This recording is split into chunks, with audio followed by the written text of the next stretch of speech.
देखिए, ये एक बहुत पुराना चैरिटेबल एक इंस्टीट्यूशन है। वक्फ की जो जमीन है वो कैसे दी जाती है, सबसे पहले ये समझने की जरूरत है। अगर मैं आपको कुछ दे रही हूँ, उसमें कोई तीसरा इंसान, मैं आपको अपनी चैरिटी, अपने मन के हिसाब से आपको कुछ दे रही हूँ, उसमें कोई दूसरा इंसान आपको आके बताए कि आप उसका किस तरीके से इस्तेमाल कर सकते हैं, और सारी की सारी जो पावर्स है वो आप अगर जिला अधिकारी को दे देंगे तो उसमें I don't think it helps anybody and we are totally against it. ये सिर्फ इंटरफेरेंस है, क्योंकि ये सरकार जिस तरीके से इनको मैंडेट मिला है और यूपी में जितनी बड़ी हार मिली है उसी का बदला लेने के लिए सबसे पहले माइनॉरिटीज पर अटैक होता है। और मुझे लगता है अगर इसी तरीके से अटैक हुआ, it's not just an attack on minorities but also on the constitution, on article 14, article 25, article 26, it's a direct attack. So and it is not just for Muslims. I think all the minorities in the country need to be aware of this government's intent, of their intent to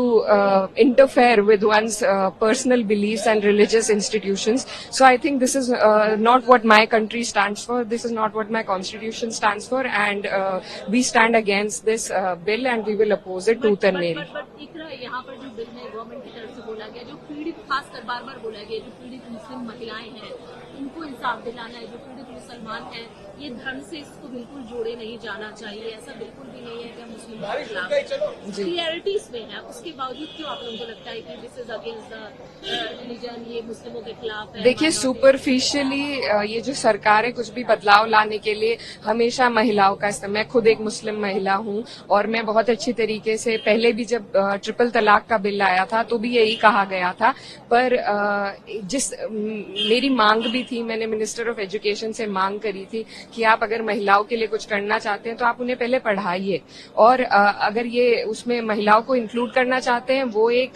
सिर्फ वो stipulation नहीं है, इसमें सारी power जिलाधिकारी को दी गई है, इसमें सारी पावर, इसमें और people from other communities have to be a part of it. तो इस तरीके के बहुत प्रावधान है, सिर्फ उसको सेल किया जा रहा है कि हम विमेन को इसमें इंक्लूड कर रहे हैं, पर जैसा अभी हमने देखा है ट्रिपल तलाक में अब क्या होता है, there are a lot of abandonment cases. पहले तलाक हो जाते थे लेकिन अब औरतों को सिर्फ अबैंडन कर दिया गया है, और जो उनके पति हैं वो जेल चले जाते हैं, वो उनके पास वैसे भी उन्हें कुछ उससे फायदा नहीं होता है, तो सुपरफिशियली उसे दिखाने के लिए महिलाओं का वो नाम का इस्तेमाल करते हैं, बट